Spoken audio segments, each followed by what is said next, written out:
Hi everyone, आज के video lecture में हम आगे प्रोसीड करेंगे और आज हम पढ़ने वाले हैं बहुत ही इंटरेस्टिंग इक्वेशन जिसका नाम है लीनियर डायफेंटाइन इक्वेशन। ठीक है, तो ये जो डायफेंटाइन नाम आया है ये डायफेंटस मैथमेटिशियन से आया है, कभी उनके बारे में भी जानेंगे। So let's see what is linear Diophantine equation. हम यहाँ पे बात कर रहे हैं अबाउट टू अननोन्स।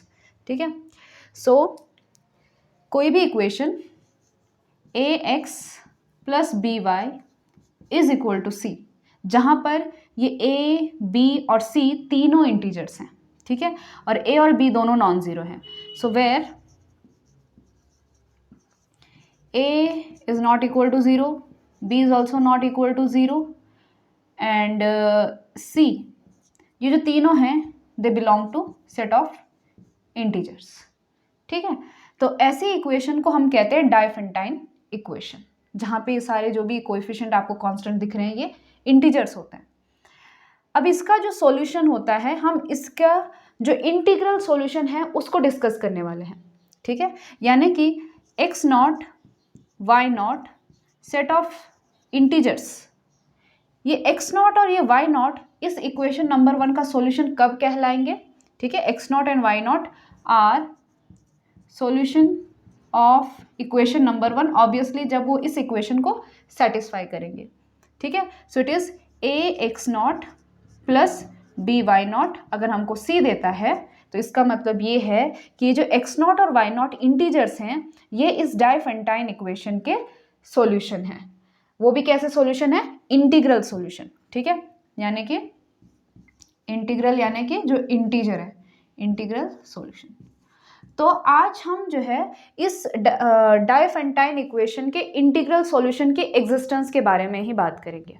ठीक है, फॉर एग्जाम्पल के लिए जैसे कि 3x plus 6y is equal to 18, ये एक डायफेंटाइन इक्वेशन है जिसमें दो अननोन्स हैं। देखिए आप 3, 6 और 18 ये सारे क्या हैं, इंटीजर्स हैं। तो इसके इंटीग्रल सॉल्यूशन कौन कौन से हो सकते हैं, जैसे कि 3 इंटू 10 30 हो जाएगा, और 6 इंटू -2 कितना हो जाएगा, 12 हो जाएगा। सो 30 में से 12 गए इज 18। ठीक है, और क्या हो सकता है, 3 इंटू -6 प्लस ये हुआ आपका -18। ठीक है, और 6 इंटू -6 ये हुआ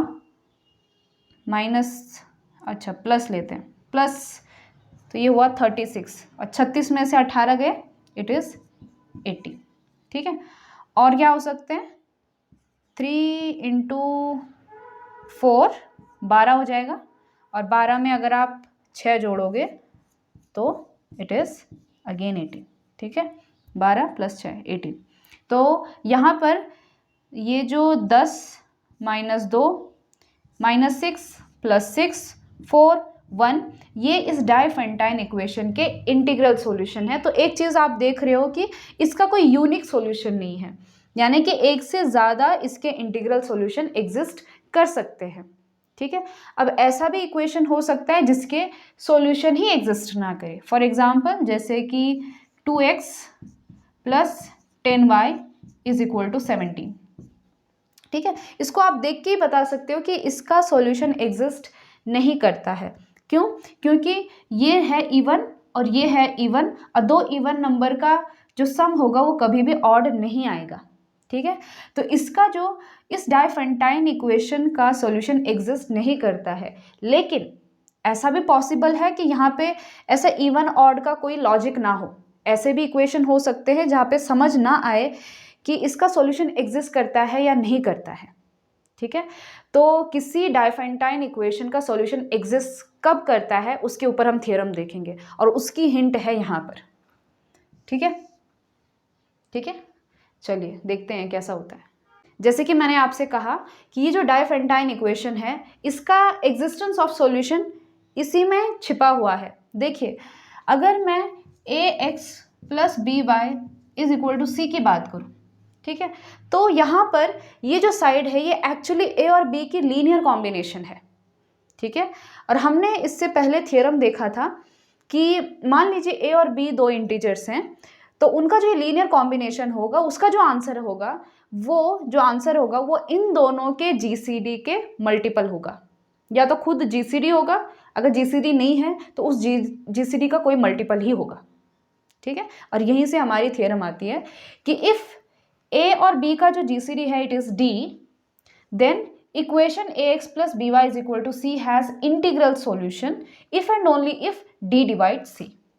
ठीक है, यानी कि इस डाइफेंटाइन इक्वेशन का इंटीग्रल सॉल्यूशन तभी एग्जिस्ट करेगा अगर इन दोनों का जीसीडी इस सी को डिवाइड करेगा। ठीक है, तो एक चीज़ ध्यान में देने वाली है कि ये थ्योरम सिर्फ आपको ये बता रही है कि इसका सॉल्यूशन एग्जिस्ट करता है या नहीं करता है, वो आपको ये नहीं बता रही है कि इसके किस टाइप के सॉल्यूशन होंगे। ठीक है, सॉल्यूशन की एग्जिस्टेंस के बारे में ये बता रहा है बस। ओके, सो इसका प्रूफ बड़ा आसान है। तो हम पहले लेके चलते हैं कि मान लीजिए D डिवाइड्स C। ठीक है, यानी कि A और B का जो जीसीडी है वो C को डिवाइड करता है, और हमें ये शो करना है कि उस केस में कि इसका सॉल्यूशन एग्जिस्ट करता है। सो D डिवाइड C, इसका क्या मतलब होता है हमारी भाषा में कि C जो है वो D का मल्टीपल है। इसका मतलब है कि देयर एग्जिस्ट, कोई ऐसा इंटीजर एग्जिस्ट करता है R सच दैट कि ये जो C है ये किसके बराबर है, RD के बराबर है।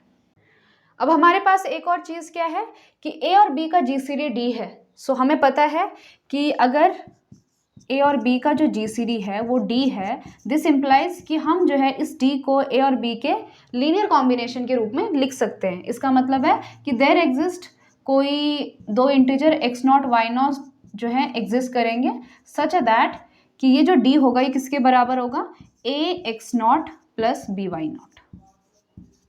ठीक है, अब हम एक काम करेंगे, क्योंकि यहाँ पे RD है तो हम इस इक्वेशन को R से मल्टीप्लाई करेंगे। So multiply by R, so R into D is equal to A into R X naught plus B into R Y naught. ठीक है, अब देखिए इस A को वैसे ही रखिए, जो ये R x नॉट है ये भी एक इंटीजर है, because R is integer, x not is integer. उसी तरह से R y नॉट भी एक इंटीजर है। ठीक है, और RD क्या है, RD is C। So C is equal to A into, इसको कुछ नाम दे दीजिए, Q1 दे दीजिए, प्लस B इंटू Q2। तो आप यहाँ पे देख पा रहे हो कि C is equal to A some integer plus B into some integer, यानी कि जो इंटीजर हैं ये इस इक्वेशन के सॉल्यूशन है। ठीक है, सो दिस इम्प्लाइज कि हमारा Q1 क्या था, R x naught and R y naught are solution of equation number 1। ठीक है, और ये R एक्चुअली है क्या, R is C by D. तो आप यहाँ पे क्या लिख सकते हो कि C by D X naught, C by D by naught are solution of this equation number 1। लेकिन यही सिर्फ सॉल्यूशन नहीं है, इसके अलावा भी बहुत से सॉल्यूशन हैं, वो हम बाद में डिस्कस करेंगे। लेकिन ये आपको क्या बताता है कि हाँ इसके जो सॉल्यूशन हैं वो एग्जिस्ट करते हैं, सॉल्यूशन एग्जिस्ट करते हैं, सॉल्यूशन एग्जिस्ट। ठीक है, अब हमने इसका रिवर्स लेके चलना है कि मान लीजिए ax plus B Y is equal to c का इंटीग्रल सॉल्यूशन एग्जिस्ट करता है, तो उस केस में हमने ये दिखाना है कि d जो है वो c को डिवाइड करता है। So ax plus B Y is equal to C has integral solution. ठीक है, अब फॉरवर्ड में लेके चलते हैं, हैज़ इंटीग्रल सॉल्यूशन। तो मान लीजिए वो इंटीग्रल सॉल्यूशन है आपके एक्स नॉट और y naught. So let it be x naught and y naught. ठीक है, इसका मतलब क्या है कि a x naught plus B y naught is equal to c. ठीक है, तो ये क्या है, ये ए और बी का लीनियर कॉम्बिनेशन है। ठीक है, तो हमने देखा है कि अगर ए और बी का कोई भी लीनियर कॉम्बिनेशन है तो वो जो होगा वो इन दोनों के जीसीडी का मल्टीपल होगा। ठीक है, बट वी नो कि a x naught plus B y naught is multiple of d. तो इसकी जगह आप क्या लिख सकते हैं, सम आर हमने यूज़ कर लिया, सो सम R1 इंटू डी किसके बराबर होगा, ये a x naught plus B y naught के बराबर होगा। ठीक है, लेकिन a x naught plus B y naught is equal to c, so R1 d is equal to c. So C is multiple of D, this implies D divides C. ठीक है, तो इस डाइफेंटाइन इक्वेशन का integral solution कब exist करेगा? अगर इन दोनों का GCD इस C को डिवाइड करता है। तो ये सिर्फ आपको एग्जिस्टेंस के बारे में बता रहा है। अब इसका सॉल्यूशन कौन कौन से हो सकते हैं, यानी कि इसके जनरल सॉल्यूशन की हम बात करेंगे। चलिए सेकेंड थ्योरम देखते हैं। सेकेंड थ्योरम क्या कहती है कि मान लीजिए आपके x0 और y0 जो है वो एक सॉल्यूशन है ax plus by is equal to c के, ठीक है, और ab का जो GCD है d, then x1 is equal to x0 minus b by D T, y1 is equal to y0 plus a by D T is general solution where t is any integer.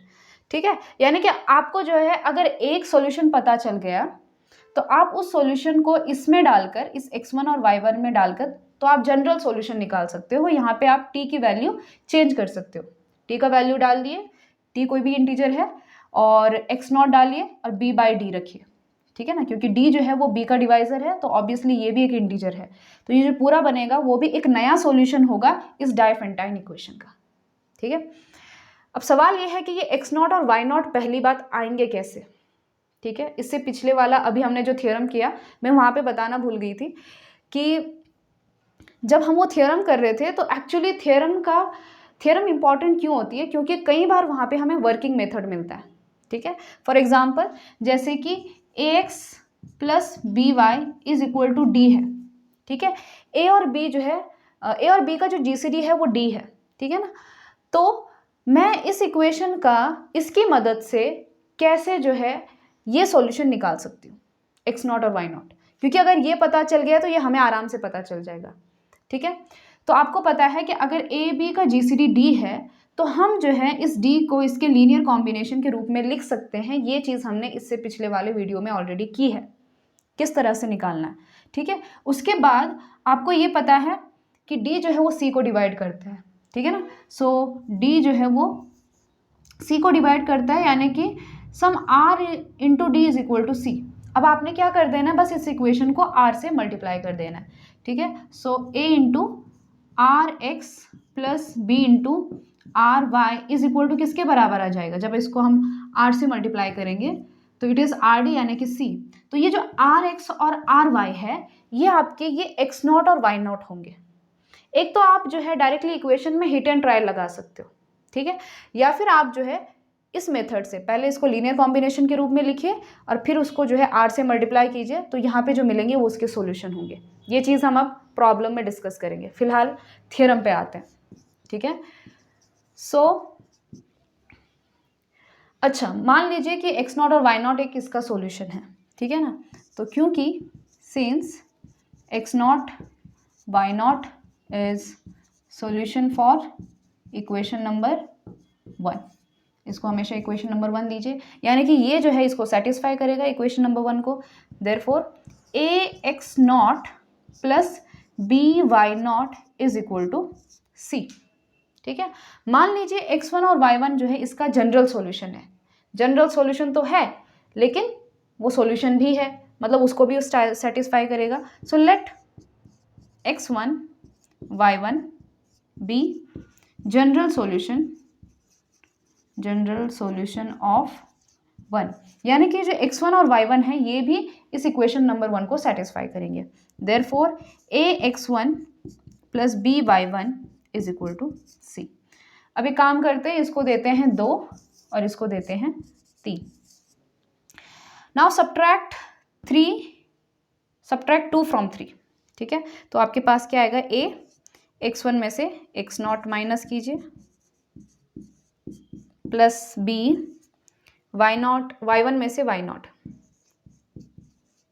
ठीक है, और c में से c गया 0। So this implies कि a x1 minus x0 किसके बराबर आ गया, minus b into y1 minus y0। लेकिन एक और चीज़ हमें पता है कि a और b का जो GCD है वो d है। ठीक है, सो इसका मतलब है a is some multiple of d, यानी कि सम r1d, और जो b होगा वो भी सम r2d होगा, जहाँ पे r1 और r2 कोई इंटीजर है। ठीक है, तो मैं a और b की जगह इनको रिप्लेस कर देती हूँ d के रूप में। So it is r1d x1 minus x0 which is equal to minus R2D y1 minus y0। ठीक है, तो ये डी खत्म हो गया, तो आपके पास आ गया R1 into x1 minus x0 which is equal to minus R2 into y1 minus y0। तो एक पल के लिए देखिए कि ये जो पूरी टर्म है R2 into y1 minus y0, ये R1 की मल्टीपल है, ठीक है ना, क्योंकि R1 into some integer is equal to this whole term. इसका मतलब ये है कि this whole term is multiple of R1। इसका मतलब ये है कि ये जो R1 है ये इसको डिवाइड कर रहा है। So R1 divides minus R2 y1 minus y0। ठीक है, अब यहाँ पे ध्यान देने वाली बात है कि R1 जो है इस पूरे टर्म को मल्टीप्लाई कर रहा है और यहाँ पे जो है ये दोनों कैसे हैं, दो इंटीजर्स हैं। ठीक है, अब मेरा सवाल ये है कि क्या ये R1 R2 को डिवाइड करेगा। ठीक है, देखिए अगर R1 जो है वो R2 को डिवाइड करता है, ठीक है, इसका मतलब ये है कि ये जो R2 है ये सम Q इंटू डी होगा, सॉरी सम Q इंटू R1 होगा। ठीक है ना, R2 जो है R1 का कोई मल्टीपल होगा। ठीक है, और आपने ये देखा कि A is equal to R1D है और B जो है वो क्या है, R2D है, R2D है। तो आप इस R2 की जगह QR1 रख सकते हो। ठीक है, सो इट इज QR1। तो आप एक चीज देख रहे हो कि A के पास क्या है, R1D है, B के पास क्या है, R1D है। तो इस बार जो कॉमन डिवाइजर है ये R1D है। ठीक है, और यही आपका ग्रेटेस्ट कॉमन डिवाइजर होगा बिकॉज ये जो है D का ही कोई मल्टीपल है।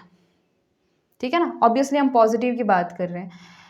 तो या फिर आप यहाँ से ये भी कह सकते हो कि B is equal to Q into R1D की जगह A रख दो, यानी कि A डिवाइड्स B, लेकिन ये हमेशा पॉसिबल नहीं होता।